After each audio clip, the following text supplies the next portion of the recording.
우리 학개서가 기록된 이 배경을 좀 보면요, 이스라엘 백성들이 바벨론의 포로에 잡혔다가 돌아온 시기를 보여주고 있습니다. 이스라엘 백성들이 돌아왔는데 이 솔로몬 시대 때 지었던 그 아름다운 성전이 무너져 있는 것이었습니다. 이 당시에 이스라엘 백성들에게 이 성전이라고 하는 것은요, 거룩한 처소였습니다. 또한 여호와 하나님을 기억하며 섬기는 곳이 바로 이들 가운데 성전으로 기억되어지고 있었습니다. 좀 더 구체적으로 말씀드리면 구약 시대에 하나님의 이름을 여호와라고 부르게 되었는데요, 이 여호와는 영원히 존재하시는 분, 그리고 언약을 이루시는 분은 의미를 가지고 있습니다. 이게 무슨 의미냐면 하나님께서 이스라엘의 선조들에게 약속하신 언약을 이루시기 위해서 애굽 땅에 종되었던 이스라엘 백성들을 인도하신 하나님, 하나님의 약속, 언약을 이루신 하나님, 또한 영원히 존재하시는 하나님, 그런 하나님을 기억하고 경외하며 섬기는 곳이 바로 성전이었던 것이었습니다. 이처럼 성전은요, 그들에게 있어서, 이스라엘 백성들에게 있어서 가장 중요하게 여겨야 될 곳이 바로 성전이었습니다. 그런데 그런 성전이 무너졌습니다. 하나님을 기억하며 하나님을 경외해야 될 거룩하신 하나님이 거하신 성전이 무너졌는데, 그런데 이스라엘 백성들은요, 그런 성전을 가만히 내버려 두고 있는 것이었습니다. 왜 그럴까요? 그들은 포로 이후에 일단 살아야 되니까, 자신들의 삶의 문제를 해결해야 되니까, 그래서 그들은 먼저 자기들의 집을 짓고 먹고 살 궁리를 하며 하나님을 잊은 채 삶의 안정을 추구하고 있었던 것이었습니다.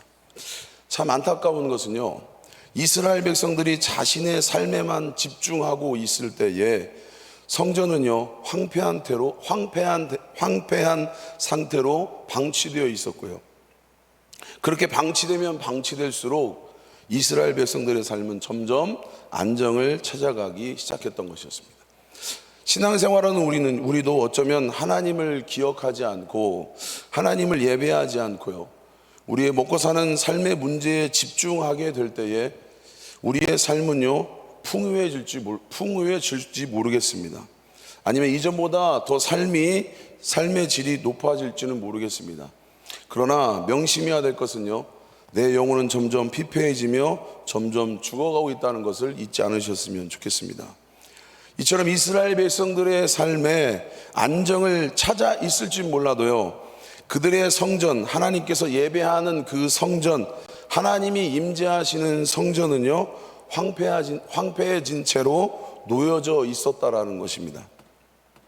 포로에서 자유함을 받았을지는 모르지만 영적으로 자유하지 못한 이 그들의 삶의 성전 재건이라는 중대한 이 과업은요, 즉 영적인 부흥이 필요한 상태에 놓여있는데요, 그들은 그것을 깨닫지 못하고 있었다라는 것입니다.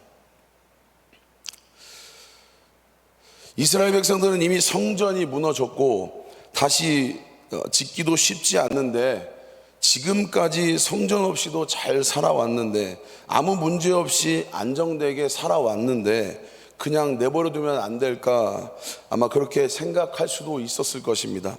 그런데 이스라엘에게 있어서 이 성전이라는 것은 하나님께서 건축하라고 명령하신 하나님의 명령이었고요, 하나님과 끊을 수 없는 언약으로 이루어진 제도였습니다.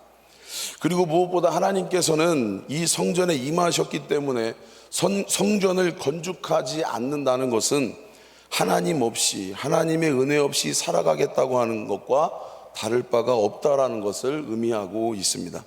그래서 이스라엘 백성에게 있어서 성전 건축은요, 필수 과제였습니다. 그렇다면 이스라엘 백성들은 어떻게 이 성전 건축을 학계를 통해 이루어질 수 있고 그로 인해 영적인 부흥을 경험할 수 있을까요? 그리고 더불어 우리는 이스라엘 성전 건축을 우리에게 어떻게 적용하며 우리 또한 그들이 누렸던 영적인 부흥을 어떻게 우리가 누리며 경험할 수 있을까요? 오늘 말씀을 통해 그 대답을 찾고 또한 우리가 그들이 누렸던 부흥을 우리 또한 경험하기를 간절히 소망합니다. 이스라엘 백성들에게 처음부터 성전이 있었던 것은 아니었습니다.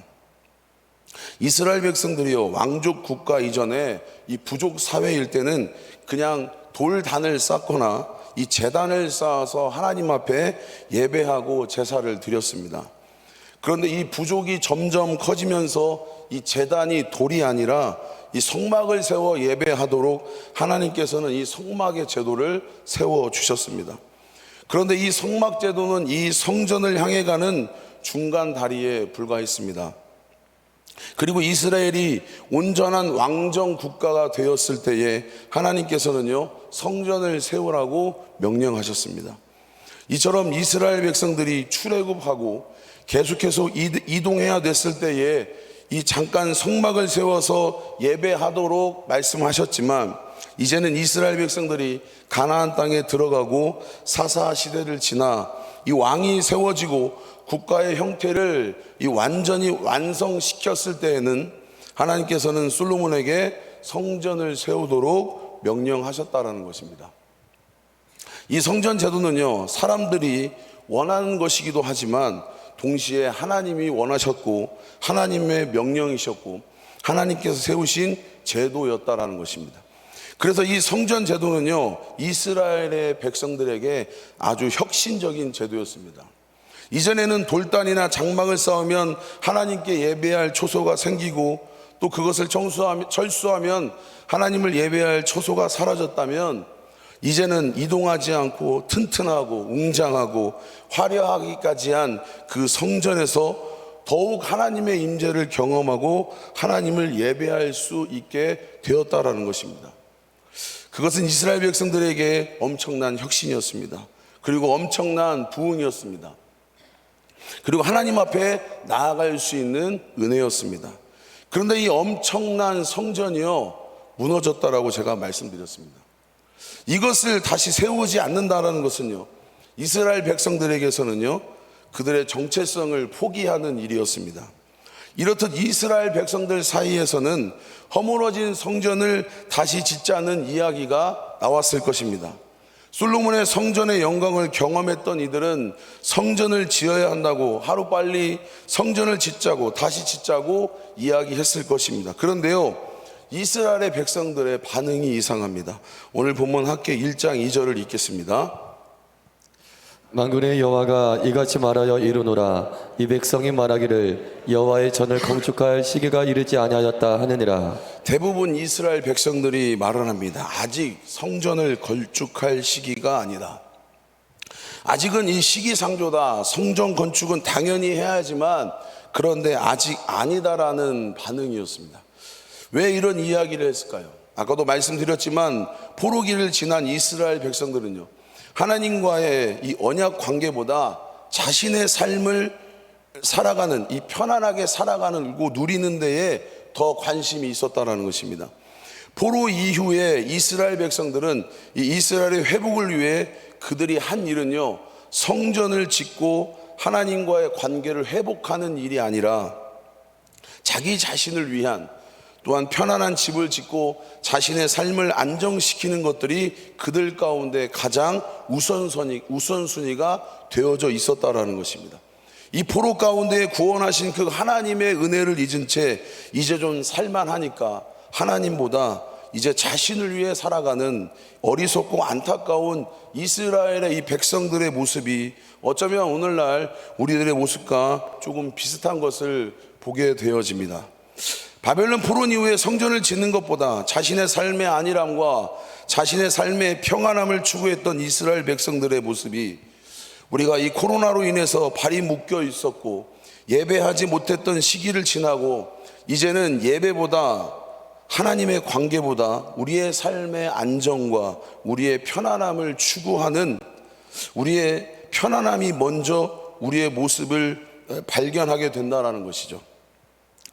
우리 모두는 말로 다 이 부흥을 이야기합니다. 그리고 우리는 부흥을 다 꿈꾸고 있습니다. 다시 살아나기를 우리는 또한 소망합니다. 그런데 우리 안에 그렇게 살아나고 있지만 이 부흥의 조짐이 보이지 않다라는 것이죠. 부흥의 전조 현상이 우리 가운데에 나타나지 않는다라는 것입니다. 오늘 본문에 우리와 같은 처지에 있는 이스라엘 백성들은 전혀 그들 마음 가운데에 부흥의 모습이 보일 것 같지 않는, 전혀 변화를 갈망하지 않는, 도전하는 모습이 전혀 보이지 않는 그런 상황을 우리는 보게 되어집니다. 그런 돌 같은 그들 가운데에 이 부흥의 전조 현상이 조금씩 일어나는 것이었습니다. 그 현상은 바로 여호와의 말씀이 그들 가운데 임했다라는 것입니다. 함께 1장 1절하고 1장 3절을 읽겠습니다. 다리오 왕 제2년 여섯째 달 그달 초하루에 여호와의 말씀이 선지자 학교로 말미암아 살디엘의 아들 유다 총독 스룹바벨과 여호사밧의 아들 대제사장 여호수아에게 임하니라. 이르시되 여호와의 말씀이 선지자 학교에게 임하여 이르시되. 선지자 학개에게 여호와의 말씀이 임했다라고 이야기하고 있습니다. 성도 여러분, 이것이 이스라엘의 회복과 부흥의 시작이었습니다. 하나님께서 오래전 솔로몬에게 통치했던 이 시기에 성전을 짓도록 말씀하셨고, 그 성전을 짓고 난 후에 이스라엘에게 엄청난 부흥을 주셨습니다. 그때 이스라엘 백성들은요, 성전을 통해 너무나 큰 은혜를 누렸고 하나님 앞에 나아가는 엄청난 회복과 부흥을 경험했습니다. 그런데 포로 생활 이후에 하나님의 성전이 무너졌는데 사람들이 아무도 성전을 지을 생각을 하지 않을 그때에 하나님께서는 그들 가운데 말씀이 임하게 하셔서요, 전혀 소망 없고 전혀 희망 없는 이러한 모습을 통해 다시 한번 그들에게 부흥을 주셨다라는 것입니다. 우리가 부흥을 이야기할 때는요, 대표적으로 이 사도행전의 초대교회를 이야기하고 평양 대부흥을 이야기합니다. 이런 모습을 통해 많은 사람들이 부흥을 꿈꾸고 부흥을 말하고 있습니다. 2000년 초반에는요, 어게인 1907이라는 다시 복음으로 그렇게 부흥을 꿈꾸고 외쳤던 시기도 있었습니다. 그런데 그렇게 부흥을 외쳤을 때에 우리에게 찾아온 것은요, 그 당시에 부흥이 아니라 교회의 타락이었고 뿔뿔이 흩어져 있는 일을 우리가 경험하게 되었습니다. 또한 우리에게 코로나가 찾아왔을 때에도 모일 수 없다는 핑계로 하나님을 우리는 예배하지 못했고, 어느 정도 코로나가 진정된 상황 가운데서도 예배하고 더 모이고 하나님 앞에 나아가야 되는데 우리는 그렇지 못한 것을 보게 됩니다. 또 뿐만이 아니죠, 온라인 예배라는 좋은 핑계가 생겨가지고 예배하는 일을 좀 등한시하면서 그렇게 점점 하나님과 멀어지기 시작하는 것을 볼 수가 있습니다. 우리는 이런 영적인 위기가 찾아왔을 때에 우리의 심령의 부흥의 모습을 꿈꾸고 회복하기보다는 오히려 우리의 신앙이 무너지고 또한 예배를 소홀하게 된 것을 우리는 볼 수가 있습니다. 또 시대는 얼마나 빠르게 변화하는지 이제는 교회가 시대를 따라가지 못하고 가장 뒤처져 있는 그런 모습을 보게 되어집니다. 사랑하는 성도 여러분, 이런 상황 가운데 우리는 어떻게 해야 될까요? 부흥을 꿈꾸고 계시죠? 진정 우리 가운데에 회복을 원하시죠? 그렇다면 반드시 기억하셨으면 좋겠습니다. 사람들이 으쌰으쌰해서 사람들의 열정을 가지고 부흥을 꿈꾸고 부흥을 말로 해서 이룰 수 있는 것은 아닙니다. 부흥은 하나님이 친히 말씀으로 찾아오실 때에 시작되는 것입니다. 말씀으로 인해 우리의 심령이 살아나고 회복된다라는 것입니다. 이러한 고유한 일들은요, 이러한 특별한 일들은 오직 성령 하나님만이 하실 수 있음을 우리는 기억하셔야 되는 것입니다. 사랑하는 성도 여러분, 우리의 정신통일로, 우리의 구호로 우리가 많은 관심과 서로 합심해서 다짐하고 부흥의 운동을 일으키고 우리가 캠페인을 한다고 해서 절대 부흥이 일어날 수는 없습니다. 어느 정도 모양은 갖출 수 있지만 우리가 기억해야 될 것은요, 하나님의 말씀이 우리 가운데 임할 때에, 하나님의 말씀이 우리 가운데 임할 때에 그제서야 우리의 부흥이 시작된다는 사실을 기억하셨으면 좋겠습니다. 그래서 우리는 하나님의 은혜를 구하며 하나님의 말씀이 임하기를 기대하며 그 말씀을 통해 우리가 은혜를 누리기를, 우리의 심령 가운데에 부흥의 일들이 경험되고 일어나기를 우리가 사모하며 간절히 구해야 된다는 것이죠. 성전 건축은요, 시기상조라고 말하던 이스라엘 백성들의 생각과 달리 하나님께서는요, 말씀하셨습니다. 말씀을 통해서 성전 건축을 명령하셨습니다. 우리 학교 1장 4절 읽겠습니다.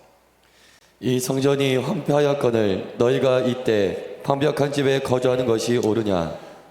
하나님은 집이 없으신데 하나님의 백성들은 자신의 안위와 편안함을 위해 먼저 추구하며 아름다운 집을 짓고 안정적인 삶을 추구하고 있었습니다.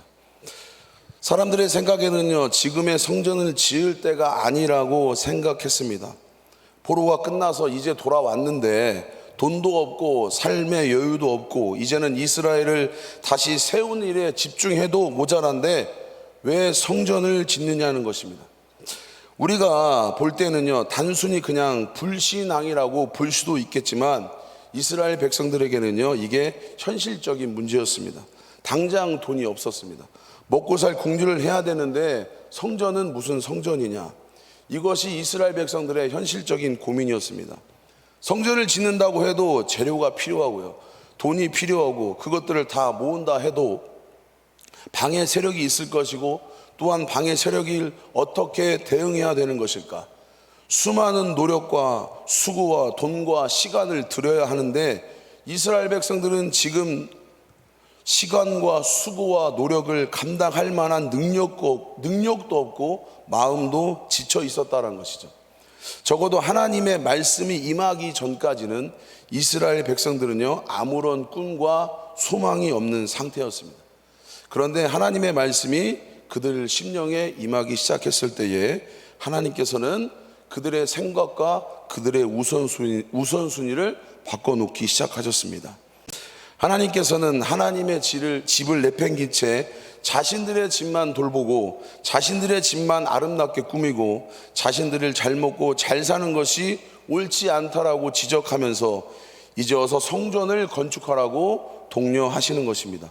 그러면서 그렇게 성전을 짓지 않고 살아가는 이스라엘 백성들에게 너희가 그래서 굶게 된 것이고 너희가 그래서 어려움을 처한 것이라고 하나님은 말씀하셨다는 것이죠.